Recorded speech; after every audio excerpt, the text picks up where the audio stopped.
Hola, soy Pedro Garza de Ita, soy arquitecto. Trabajo o creé desde 1997 mantenimiento arquitectónico integral, que ahora por facilidad para nuestros clientes todo el mundo lo conoce como Grupo MAI. Sí, bueno, yo estudio arquitectura en el Instituto Politécnico Nacional y cuando inicio mi labor me toca la elaboración de muchos proyectos de índole bancario, o sea, hacíamos sucursales bancarias. Y haciendo precisamente la sucursal matriz de Citibank tuvimos un problema con la iluminación y había mucho desconocimiento de mi parte en torno al tema. Entonces decido tomar un diplomado que ofrecía la UNAM, que coordinaba una maestra que se llama Reine Mel, y ahí empiezo a estudiar iluminación en el año del 94. Me apasiona un poco el tema y entonces decido continuar. No tenía yo las condiciones para hacer una maestría, pues ya estaba yo casado y con 4 hijos, entonces empiezo a averiguar y resulta que tenía la Universidad de Pensilvania, Penn State, tenía un diplomado en línea, que ese sí podía yo tenerlo, y bueno, pues ahí tomé todas las materias que tenían disponibles, que tenían que ver con la iluminación. Entonces hice lo que equivaldría quizás un poquito más del 40% de una maestría en línea, en el año del 96 aproximadamente. Entonces, desde ahí empiezo a hacer proyecto de iluminación de manera complementaria. La empresa sigue siendo una empresa de proyecto y construcción. Seguimos en el ámbito bancario y poco a poco empezamos a hacer cada vez más cosas de iluminación. Aproximadamente en el año 2001, en el año 2000 yo tengo un problema de salud, tengo que parar un poco por un exceso de estrés. Entonces cuando te toca volver a empezar a mitad de la vida, dije, bueno, pues o me voy del camino en donde tengo 1000 gentes de competencia o me voy en una aventura nueva, y entonces empezamos a reforzar el área de iluminación, que por azares del destino y por la manera en que se desenvuelve en el medio de la arquitectura y de la construcción, nos llevó a hacer una serie de trabajos, no nada más de iluminación, sino de instalaciones especiales, instalaciones eléctricas, domótica. Y bueno, pues el Grupo MAI ahora es una empresa que básicamente hace todas las especialidades. Yo lo digo de manera sencilla, que no llevan agua, pero hacemos electricidad, todo lo que es detección de incendios, controles de acceso, control de iluminación, audio, video, y por supuesto la luz, ¿no? O sea, nosotros somos de los pocos que están en ese ámbito cuyo origen fue la iluminación y el proyecto de iluminación, y de ahí partimos hacia esas otras especialidades, pero siempre en el eje de la iluminación, que sigue siendo el expertise más importante que yo tengo, del cual he seguido tratándome de especializar lo más que se puede, ¿no? Bueno, ¿cómo comenzó mi carrera en el medio de la iluminación? Como te comentaba, cuando hicimos la matriz de Citibank, en una coyuntura muy especial para el país, acababan de matar a Luis Donaldo Colosio y venía el presidente mundial de Citibank. Tuvimos que terminar la sucursal en un tiempo récord, y después de mucho esfuerzo, de verdad, de mucho esfuerzo de tu servidor y de todo el equipo de gente que estábamos trabajando en esa sucursal, resultó ser que teníamos un problema con el voltaje de operación de las luminarias. Y pues el señor Ampere y el señor Watt no habían ido conmigo a la escuela, o bueno, si habían ido a la escuela, no habían sido compañeros cercanos de banca. Entonces, lo único que de repente te das cuenta es que pues has hecho un gran esfuerzo, lograste terminar en tiempo y forma, pero por esas carencias de conocimiento llegas a tener un problema, sobre todo con la recuperación de tu dinero o con el cobro final. Entonces, esa situación fue muy frustrante porque no es mentira, yo me iba a trabajar los lunes en la mañana, Me quedaba toda la noche, los martes todo el día y los martes toda la noche, y me iba a descansar el miércoles y volví a empezar el mismo ritmo al día siguiente. Después de todo ese esfuerzo durante 8 semanas, después de que una obra que estaba programada para 23 semanas la hicimos en 8, resultó ser que no podíamos recuperar el finiquito de la obra porque obviamente la parte de la iluminación no funcionaba bien. Y eso nos llevó a, primero reconocer que no sabíamos nada de la luz y a ponernos a estudiar. Y ya, pues una vez que empezamos con el estudio, dije, oye, creo que este es un campo que está muy virgen y que tiene muchísimas cosas que aprender, que explotar, y que se vuelve un compañero natural de la arquitectura, que pues obviamente es lo que yo había estudiado. A mí me interesaba desde joven pues tratar de hacer arquitectura o participar en arquitectura lo más importante que pudiera, ¿no? Entonces, la verdad es que fue una cuestión fortuita, quizás por un error, pero pues esta oportunidad se nos abrió y en función de eso pues pudimos hacer muchísimas cosas posteriores y todavía seguimos, yo creo que en una especie de rueda de la montaña rusa, ¿no? Porque pues hemos hecho una cantidad de proyectos diferentes que nos han permitido de verdad participar con muy buena arquitectura. Lo que más me apasiona de la luz es la versatilidad que tiene para acompañar a la arquitectura. No concibo la arquitectura sin luz. Hay mucha gente que dice que la arquitectura no es más que luz reflejada. Ajá. Pero sí, la verdad es que la luz es un elemento que te permite ver los espacios arquitectónicos, pero que te permite usar los espacios arquitectónicos también. Entonces, esta ambivalencia en donde la luz se vuelve parte de las superficies, parte de las texturas, parte de los espacios, pero a su vez le permite al ser humano realizar de manera correcta sus actividades, me parece un elemento formal de la arquitectura, a pesar de ser un elemento tan etéreo, ¿no? Porque la luz obviamente no la puedes tocar, sin embargo, sin la luz, pues la arquitectura tiende hasta a desaparecer, ¿no?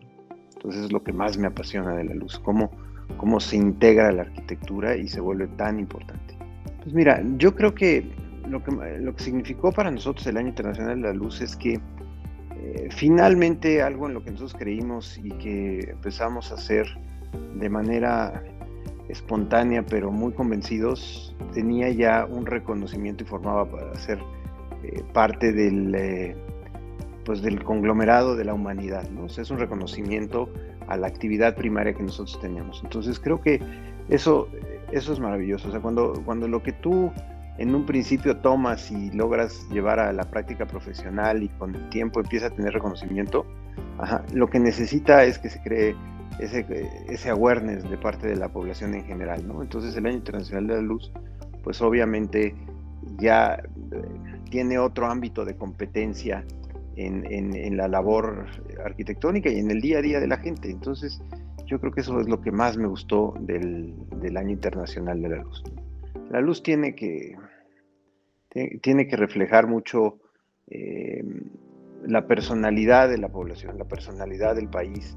Tiene también la posibilidad, inclusive, no nada más refleja tu idiosincrasia, sino también, pues de alguna manera se genera cultura en torno a, ¿no? O sea, la luz tiene aspectos positivos y aspectos negativos, ¿no? En un principio yo creo que se empezó a iluminar indiscriminadamente las ciudades y se empezó a generar la pérdida de los cielos oscuros y la contaminación visual. Entonces eso empezó a hacer muchísimo ruido, pero también se empezó a ver el potencial que tenía la luz cambiando la fisonomía del espacio urbano, y luego la importancia que tenía la luz, por ejemplo, en la seguridad del espacio urbano. Entonces, como te decía yo, todo ese potencial de la luz que yo creo que todavía estamos explorando de manera muy primaria, porque yo creo que los mejores años de la luz están por venir, ahora que la cultura y la educación están mejorando, significó muchísimo para nosotros, y yo creo que a la larga potencializará hasta su justo nivel el uso de la luz, no nada más en ámbitos, formales o funcionales, sino también en cómo colaborará en el aspecto social, en el aspecto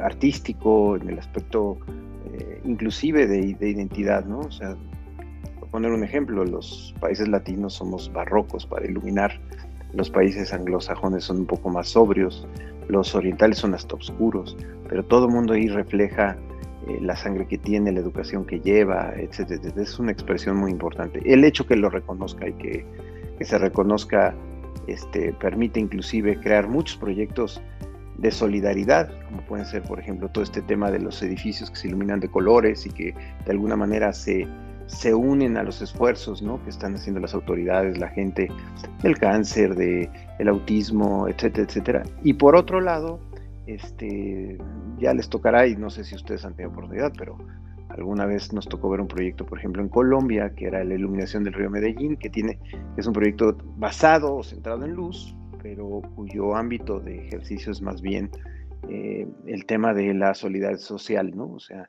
todo, cómo se generan recursos, cómo esos recursos permean a las madres que habían perdido a sus parejas durante toda la guerra del narcotráfico y cómo la gente podía trabajar en su casa y cuidar a sus hijos mientras tenía una actividad productiva, y esa actividad productiva pues generó que Medellín se recuperara, etcétera, etcétera. Y empiezan a hacer esos ejemplos que uno quiere tomar y que quiere extrapolar. En México hubo un proyecto que no fue muy, muy importante, pero, por ejemplo, desafortunadamente todavía en México se usa mucho la iluminación con queroseno en algunas zonas del país, porque no hay luz eléctrica, ¿no? Entonces el queroseno pues genera quemaduras en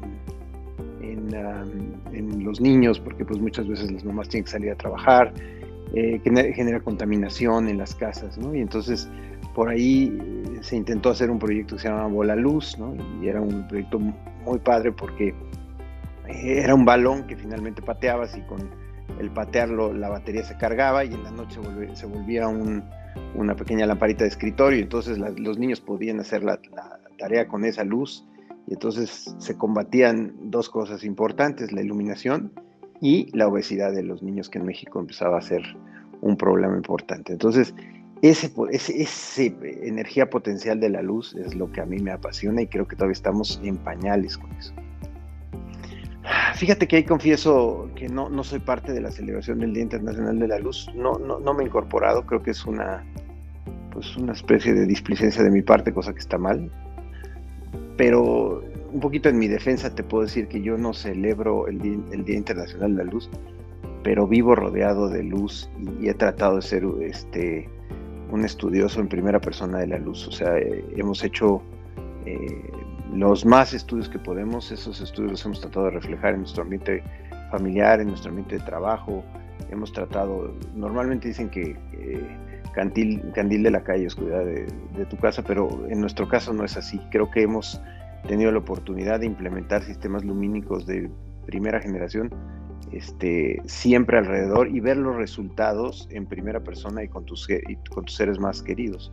Entonces yo supongo que eso refleja mi confianza hacia la luz, y he visto cómo la luz ha mejorado nuestra calidad de vida de verdad, de manera muy importante. Entonces yo no celebro el Día de la Luz, acuso mi falta de útiles en el tema, pero sí gozo la luz, vivo alrededor de la luz.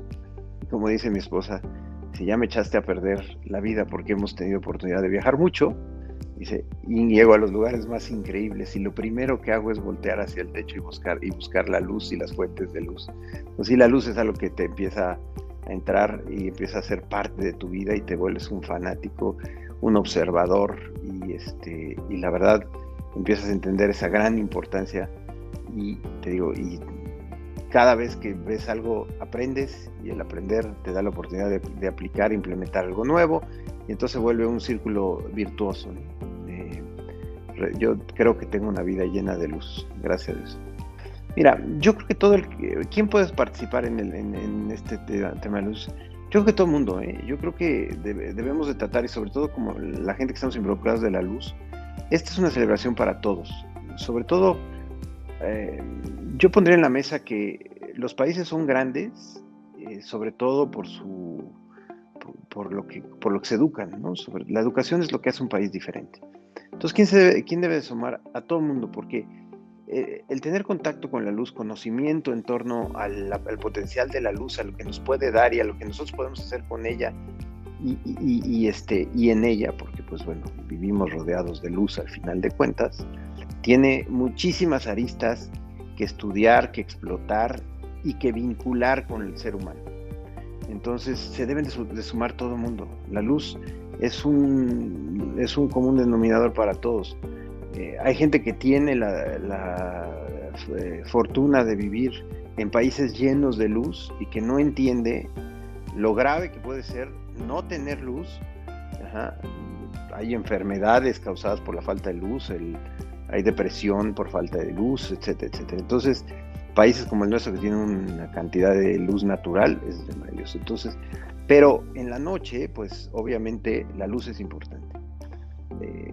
Platicábamos un poquito al principio, ¿no? Que si me dejaba los lentes o no me dejaba los lentes, y yo te diría, bueno, pues es que la luz es muy importante para la gente que vamos teniendo más edad, ¿no? O sea, muchas veces, si tú tienes buena iluminación, pues obviamente tus actividades diarias, la lectura, lo que comes, lo que ves, se ve afectado. Entonces, todo eso es educación en torno a la luz. Entonces, yo creo que debe de participar todo el mundo en la medida, y debemos de tratar de explicarle a la gente la importancia de la luz en términos sencillos, en términos del día a día, de cómo mejora tu vida, ¿no? Cómo debe de haber falta de luz cuando duermes, porque obviamente eso genera un descanso más profundo, cómo debes de tener la luz o la cantidad de luz suficiente para ver, para dibujar, para comer, para estar en la computadora, y todos esos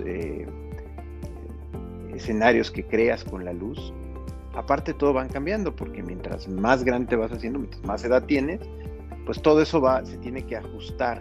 Y yo creo que la gente en general no tiene conocimiento de eso. Y por otro lado, pues que entiendan y comprendan que un espacio o algo, una obra de arte, un recinto, no sé si hayan tenido la oportunidad, pero cuando tú entras al mar y que se van perdiendo algunas longitudes de onda y vas encontrando que el mundo deja de tener rojos y empiezan los azules y los verdes, cambia mucho la fisonomía.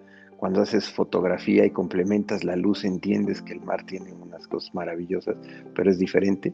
Y lo mismo te pasa en el día a día. Si tú tienes una obra de arte que está mal iluminada o no tienes la reproducción de color adecuada, pues obviamente demeritas el esfuerzo del arquitecto o el esfuerzo del pintor o el esfuerzo del escultor, etcétera, etcétera. Entonces, tiene desde la aplicación más sencilla, que es obviamente necesito ver para caminar, para estar, hasta lo que tú puedas llegar a generar o a crear en torno a la luz. Entonces, ¿quién debe de participar? Sin duda todo el mundo. Y mientras más gente participe, mejor será el uso de la luz a nivel nacional e internacional.